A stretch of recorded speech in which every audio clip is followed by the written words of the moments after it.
जय श्री कृष्ण। श्रीमद् भगवद गीता अध्याय 2 श्लोक संख्या 47। चलिए पढ़ते हैं। कर्मण्येवाधिकारस्ते मा फलेषु कदाचन मा कर्मफल हेतुर्मा ते संगोऽसत्व कर्मणि। कर्मण्येवाधिकारस्ते मा फलेषु कदाचन। अर्जुन को भगवान श्री कृष्ण ये समझा रहे हैं कि तुम्हें अपना कर्म मतलब कर्तव्य जो वो करने का अधिकार है। कर्मण्येवाधिकारस्ते, जो कर्म है उस पे तुम्हारा अधिकार है। मा फलेषु कदाचन, किंतु कर्म के फलों के तुम अधिकारी नहीं हो। तुम्हें कर्म करना है, बस इतना अधिकार तुम्हारा है, पर वो कर्म करने के बाद फल क्या होने वाला है उसके अधिकारी तुम नहीं हो, ऐसा कह रहे हैं। अरे भाई, कर्म किया है तो फल तो चाहिए ही, तो क्यों अधिकारी नहीं है? अब यहाँ पे बता रहे हैं कि कर्मण्येवाधिकारस्ते मा फलेषु कदाचन, तुम कर्म करने के अधिकारी हो, कर्म करने में तुम्हारा अधिकार है, किंतु कर्मों के फल के तुम अधिकारी नहीं हो। ये आगे मां कर्म फल हेतु, तुम ना तो कभी अपने आप को अपने कर्मों के फलों का कारण मानो। कर्म फल हेतु भूर्मात, तुम अपने कर्मों के जो तुम कर रहे हो उसके फलों का कारण मत मानो।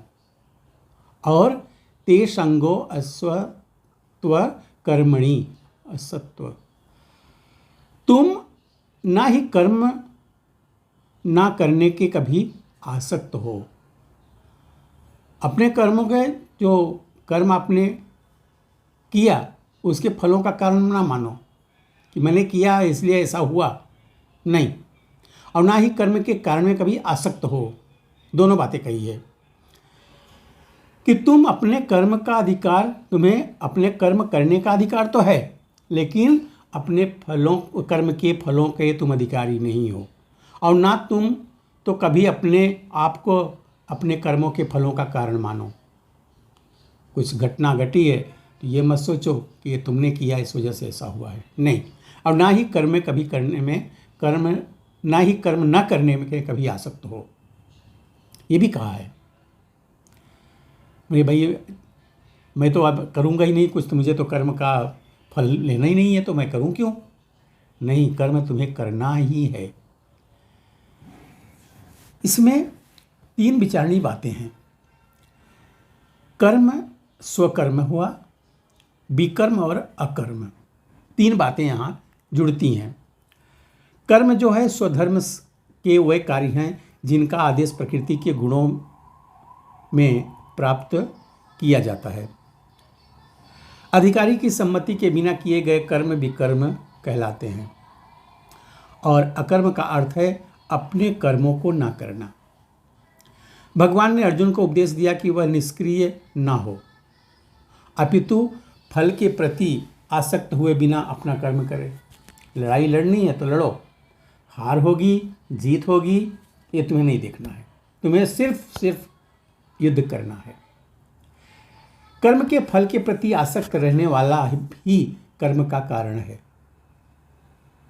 इस तरह वह ऐसे कर्म फलों का भोक्ता होता है।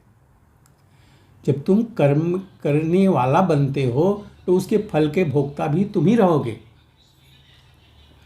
जहाँ तक निर्धारित कर्मों का संबंध है वह 3 उपश्रेणियों के हो सकते हैं, जैसे नित्य कर्म, आपातकालीन कर्म और तीसरा है इच्छित कर्म।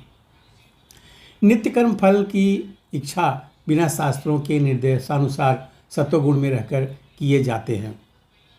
फलयुक्त कर्म बंधन के कारण बनते हैं, अतः ऐसे कर्म अशुभ हैं।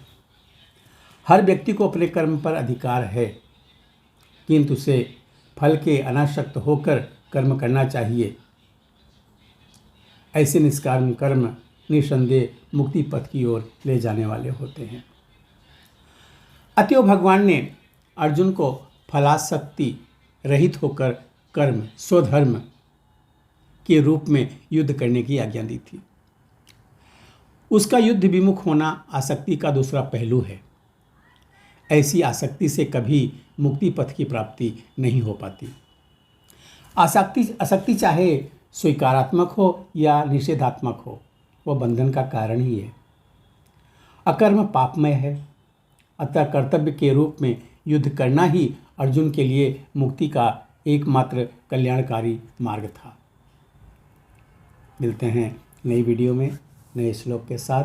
तब तक के लिए जय श्री कृष्ण।